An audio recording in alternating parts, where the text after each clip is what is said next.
ታማለች ብሏል። ይኸውልህ የምታስፈልጋት አንተ ነህ። ስለዚህ ዶክተሮቹ ሄዳ ህክምና ታርግ። አብርሃም እኮ ወይ ዶክተር አይደለም ወይ ሐኪም አይደለም። ሄዳ እዛ ህክምና ታርግ። የሰማሽኝ ነው። ከታመምሽ ሄደሽ እዛ ህክምና አድርግ።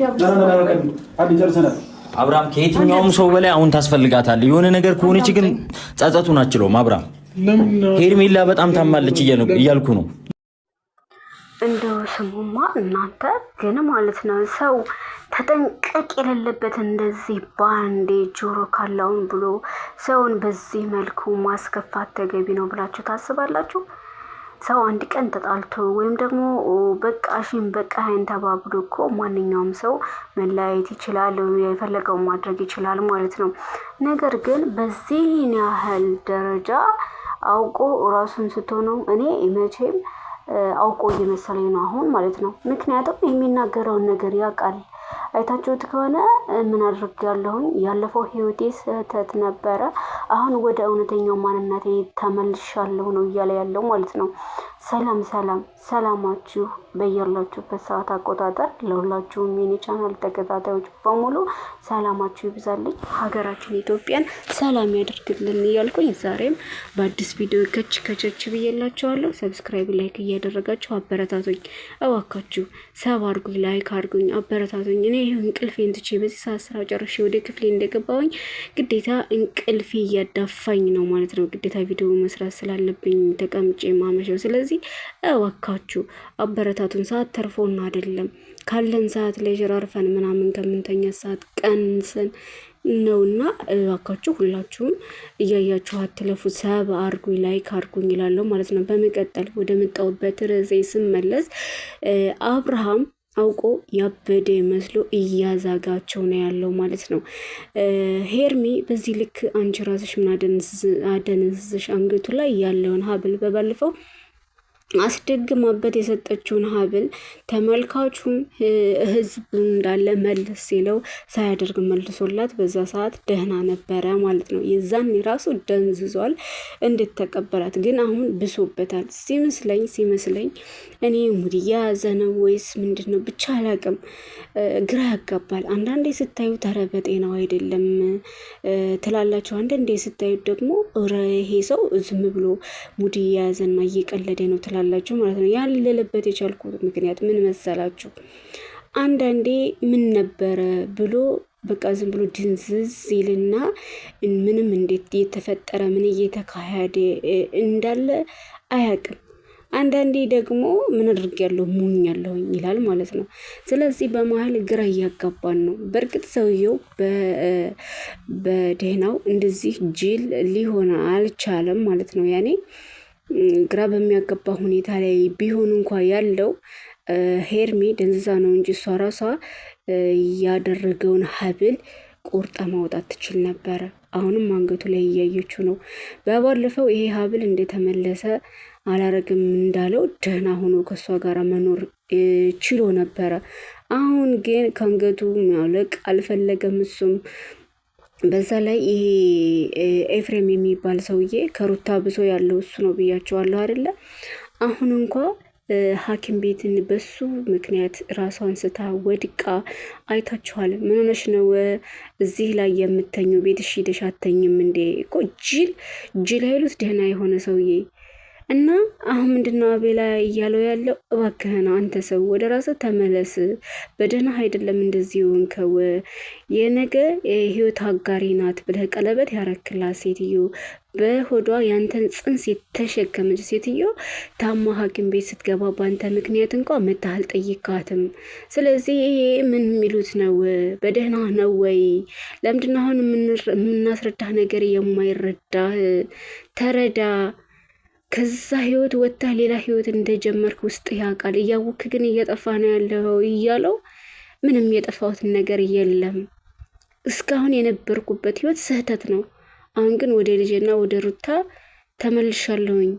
እሷን ነው የምወደውና ማፈቅረው። ማንሽም በእኔ ህይወት ከዚህ በኋላ እንዳትገቢ ያለ ጭራሹ። ወይኔ ወይኔ ወይኔ ወይኔ ማምሻዬን ያየሁት ቪዲዮማ ማለት ነው። ቶሎ ስራ ይሄን ጨርሼ ከእናንተ ጋር እስከማወራ ድረስ ያለኝ ችኩያ ማለት ነው። በቃ በጣም ነው የተናደድኩት። በጣም ነው የተናደድኩት በእውነት እንዴት እንዳሳዘነችኝ ሐኪም ቤት ሄዶ ማጽናናት ምንድነው የተፈጠረው ምንድነው የሆንሽው ማለቱ ቀርቶ ከነገሮች ካለቁ በኋላ ተደውሎለት ምናምን ቤቱ አሁን ነው የመጣው። ሐኪም ቤት እያለች እኮ አልመጣም። ታውቃላችሁ አይደል? ስለዚህ እሱን አላደረክም። አሁን ደግሞ ይሻልሃል ብለን እየተፈጠረውን ነገር እየነገርና አንተ ግን ልትሰማ አትችልም። ምንድን ነበር ስትል የነበረው? እኔ ሩታ እንትና ሄርሜላ ጋር እንኳን መሆን ባልችል ሄርምን እንኳን ባላገባት ራሱ ከዚህ በኋላ ሩታ የምትባል ሴት ጋር አይኔ አያይም አልፈልግም እያልክ አይደለ እንዴ የነበርከው? አሁን ከምንም ተነስተህ ወይ ጸብ የላችሁ ወይ ምን የላችሁ እንደዛ ያማረ ፍቅር እያሳለፋችሁ ተነስተህ ተጠንቀቂ እንኳን ሳትላት ብድግ ብለህ የራሴን ህይወት መኖር መርጫለሁ ማለት ምን ማለት ነው ብሎ ሲጠይቀው በቃ እያስገደዳችሁኝ እኮ ነው አለ ጭራሽ ማለት ነው። ይፋ ተብዬውም በቃ እንዴት አይነት ሰው እንደሆነ በቃ ሲፈክር እንደነበረው ማለት ነው። ቦዜ ተናገረችው አልሰማም። ትልቅ ወንድማቸው ተናገረው ምንም አይሰማም። እንደው ጭራሽ ምንድን እንዳለች ታውቃላችሁ? ቦዜ ምን ነው እሱንም አስፈራርታችሁታል፣ አብርሃምም ማለት ነው አስፈራርታችሁታል፣ በሆነ ነገር አደንዝዛችሁታል። አንተንም ደግሞ እንደዚህ ከስር እያልክ ነገሮችን እንታባብስ የሆነ ያስፈራራች ነገር ካለ ንገረኝ አለችው። ስለምንድን ነው የምታወሪው? አብርሃም ህፃን ልጅ ነው ወይ እኛ ምን የምናደርገው? እኔስ ምንድን ነኝና ነው የምስፈራራው? እኔ እኮ ህፃን ልጅ አይደለሁኝም። ራሴ የመሰለኝንና መሆን ያለበትን ነው እየተናገርኩ ያለሁት እንጂ ማንም ምንም ሊያመጣብኝ አይደለም በእኔ በኩል እያለ ድርቅ ብሎ ይከራከራታል ማለት ነው። በጣም ተናዳለች እሷ ራሷ። እኔ የቦዜን ያክል የተናደርኩት ማርያምን ጭራሹንማ ማለት ነው የነበርኩበት ስህተት ነበረ በሚል ሰዓት የሄርሚን ፊት ብታዩት እንግዲህ ከባለፈው ከወደቀች ጀምሮ እስካሁን ድረስ እያለቀሰች ነው ያለችው። ጽንሷ ምን ላይ እንዳለ እንኳን ራሱ አውጥተው መናገር አልፈለጉም እንጂ የሆነ የተጎዳ ሁሉ ይመስለኛል ትናንትና ቪዲዮ ላይ እንዳያችሁት ማለት ነው። እና ምን ሆንሽ እንኳ ብሎ ሊያዳምጣት አልቻለም። እባክህን 5 ደቂቃ ስጠንና 5 ደቂቃ ላውራው፣ ከአጠገቤ ዞር በልሌ ላውራው ላሳምነው ስትለው እንኳ ሊለቃት አልቻለም። በግድና በግድ የሚሆን ነገር የለም። በግድ አግባ እያልከው ነው እንዴ? በግድ ምን ያድርግሽ? ታማለች እያልክ ነው። ከታማመች ደግሞ አብርሃም ዶክተር አይደለም። ስለዚህ ምን ያድርግ? ሐኪም ቤቱ ሰዳት እንጂ አብርሃም ምንም ሊያደርጋት አይችልም እያለ አብርሃምን አፋፉን እያለ ተነስና እንሂድ እያለው ነው ማለት ነው። እኔ ግን እዛ ብሆን ይሄ ያደረገውን ሀብል ቀንጥሼ ጥለው ነበረ ማለት ነው። ምክንያቱም ድግምት የተደገመበት ነው። በእርግጥ መስቀል ኃይላችን ነው። መስቀሉ ለዚህ ነገር ላይዳርገው ይችላል ማለት ነው። ላይዳርገው ይችላል። ነገር ግን ያለበት ሁኔታ ደግሞ አንዳንዴ ሰይጣን አመናችሁበት ነው እና ሰይጣንም ሊያሸንፍ የሚችልበት አጋጣሚ ይፈጠራል። እንደ እምነታችሁ ነው። ለማያምንበት ሰው ምንም አይነት ድግምት አስደግሞ ምንም አድርጎ ያ ሰው ካላመነበት አንድ ፈጣሪ አለኝ ብሎ ከእሱን የሚያምን ከሆነ የተደረገው ሴራ ሁሉ እናንተ ጋር አይደርስም፣ መልሶ ያ ሰው ጋር ነው የሚደርሰው ማለት ነው። ግን ምናልባት እሱ ሸክ ላይ ካለ ከሸከከና ካመነበት ሊሰራ ይችላል ይሄ ሰይጣን ማለት ነው። ይሄ ትብተባው ማለት ነው። ስለዚህ እኔ በጤናው አይመስለኝም። አሁንም ያለው ግራ የሚያጋባ ነው። በግማሽ እውነትም ታሟል እላለሁ፣ በግማሽ ደግሞ አልታመመም አውቆ እያዛጋቸው ነው እላለሁ ማለት ነው። ከሚሰጠው መልስ አስተያየት እና ኮሜንታሮችንም ገብቼ በማይ ሰዓት ሩታ ቦዜም እንደተናገረችው ሩታ ከአሁን በፊት ጠብቂኝ እኔ አሳይሻለሁኝ እግዚአብሔርን ብላ የማለችበት ይሄ ሴራዋ እስኪስተካከልላት ድረስ ነበረ። አሁን ሴራዋን ካስተካከለች በኋላ እውነትም ማስለቀሰቻት ሩታ። አሁንም ቢሆን ከአብርሃም ጋር የመኖር ፍላጎት ኖሯት ከሱ ጋር ህይወትን አጣጥማ ከእንደገና ለመኖር ፈልጋ ሳይሆን አሁንም ያለባት ጥላቻና በቀል ነው። በቃ ሽንፈትን አትፈልግም። ተሸንፋ ማየት ራሷን አትፈልግም። በቃ ለማሸነፍ ሄርሜንም ሆነ በዙሪያዋ ያሉ ሰዎችን አሸንፍ ያለሁ ለማለት ለማሸነፍ በቀል እንጂ የያዘችው እውነት ፍቅር ኑሮባት አይደለም። አብራው መኖር አለመኖሩ አስጨንቋትም አይደለም። ዛሬም ነገም የያዘችው በቀል ነው ብላለች ማለት ነው። እውነቷን ነው። እች ሴትዮ አሁንም መርዝ ናት። እች ሰይጣን ማለት ነው። በቃ እያደረገች ያለችው አሁን ለምን እሸነፋለሁ አይነት ነገር ነው። ለምን እኔ እንደዛ ስሰቃይ ያን ያሳለፍኩትን ስቃይን እሱም እንደዚህ መሰቃየት አለበት መቅመስ አለበት የሚል እቺ ሄርሚን ተደስታ ለምን አያለሁኝ። በቃ ማሸነፍ አለብኝ የሚለው እልህ ነው እንጂ ያዛት። እመኑኝ ማለት ነው። አሁን ወደ ራሱም ተመለሰም አልተመለሰም አብሯት ሆኖ የሚሰጣት ደስታ የለም። አትወደውም። ሲጀመር ፍቅሩ ወጥቶላታል። የወጣላት ደግሞ ሲያደርገው ከነበረው አድራጎት የተነሳ ነው። ወልዳ ከእርግዝና ጀምሮ ወልዳ እስክትነሳ ድረስ እሱ ሲያደረገው የነበረውን ነገር በእርግጥም ትክክል አይደለም፣ ስህተት ነው። ሲማግጥባት፣ በሷ ላይ ሲጨፍርባት ስንት ነገር ነው። እሷ ታማ ተኝታ ቪዲዮ የምታየው አይደል ማለት። ስለዚህ ያን ሁሉ ነገር አይታ አሁን ወደ ራሷ ተመልሳ እሱን ማፍቀር በድጋሜ ይቅርታ እንግዲህ ስልክ በመሀል እየገባ እያቋረጠኝ ነው እና ይቅርታ ጠይቃለሁ።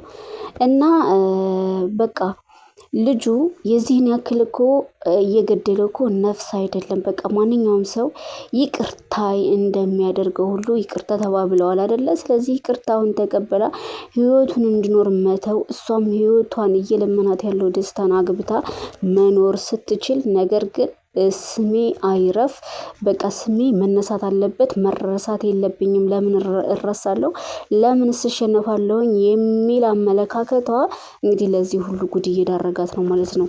ከሩታ ከሄርሜላና ከአብርሃም አልፋ ወንድምና እህቶቹን እያጋጨች ነው ያለችው። ከማትሉ ቦዜና ይሄ ኤፍሬም እየተጣሉ እየተጋጩ ነው። ብሎም ደግሞ ትልቁ ወንድምየው ጋራ እየተጣሉና እየተጋጩ ነው ያሉት። ኤፍሬም ተብዩ ድንጋይ ማለት ነው። ታውቃላችሁ፣ ከጥቁር ድንጋይ ላይ ውሃ ማፍሰስ ነው። ተነግሮት ምንም የማይሰማ ሰው እስከ ዛሬ ሞከርክ አብረው እንዲኖሩ ሞክርሃላው የመሰለህን ነው እየተናገርክ ያለው። ወንድምህም ስለሆነ እንዳይጎዳም ፈልገ ሊሆን ይችላል። ብቻ አንተ የመሰለህን ነገር እየተናገርክና እያደረግክ ኖረሃል። እምቢ ካለህ ደግሞ ለሱ ተውለትና የዛኔ በተጎዳ ሰዓት እንደዚህ ብዬህ ነበር ማለት ትችላለህ። ምናልባትም ለወንድምህ ብለህ ሊሆን ይችላል። ምናልባትም ደግሞ ሄርሚን ስለምትጠላትና ሩታን ስለምትወዳት ይሆናል። ያን ሁሉ ወደ ጎን ተውና ለራሱ ተውለትና ኑሮውን ይኑር። በቃ የራሱን ምርጫ መርጦ መኖር ይችላል። እባክህ ተው እያለ እየተናገረው ነበረ የነበረው ዛሬም ማለት ነው።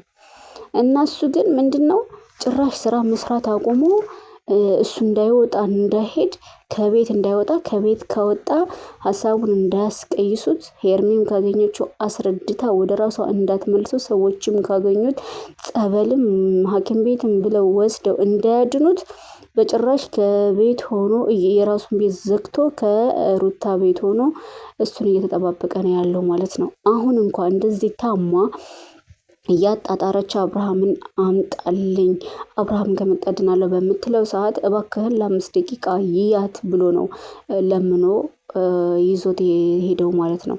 እንዲሄድ ያደረገው ማን? አቤል።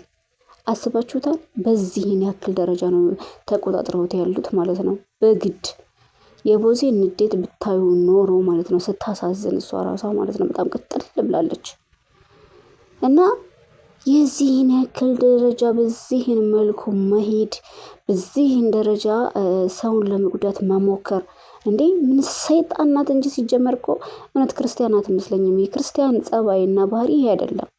የክርስቲያን ጸባይና ባህሪ በቀልን አያስተምርም። በቃ መሸነፍን፣ ለሰው መኖርን፣ በቃ መልካምነትን ነው የሚያስተምረው።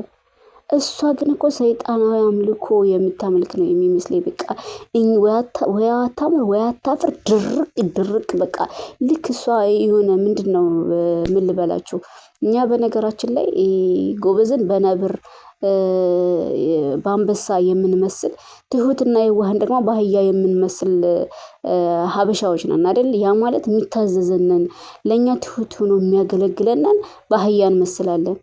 ለምን አንወድማ? ስንረገጥ ነው የምንወደው። ስንረገጥ የሚረግጠንን ነው የምንወደው ማለት ነው። እሱ እንግዲህ ስንት ስታጮለውና በጥፊ ስትደረግመው የነበረች ሴትዮ ጋራ ባንዴ ተነስቶ እውነት በጤናው እንደዚህ አይልም። ያ ሁሉ ነገር አልፎበታል። ከሱ አልፎ ያቺ ማን ነው ወፍራሟ ሴት አምጡልኝ፣ ማን ነበረ? ሜሮን ራሱ በጥፊ እየጠፈጠፈችው ነው የነበረው በእሷ ተነስታ ማለት ነው።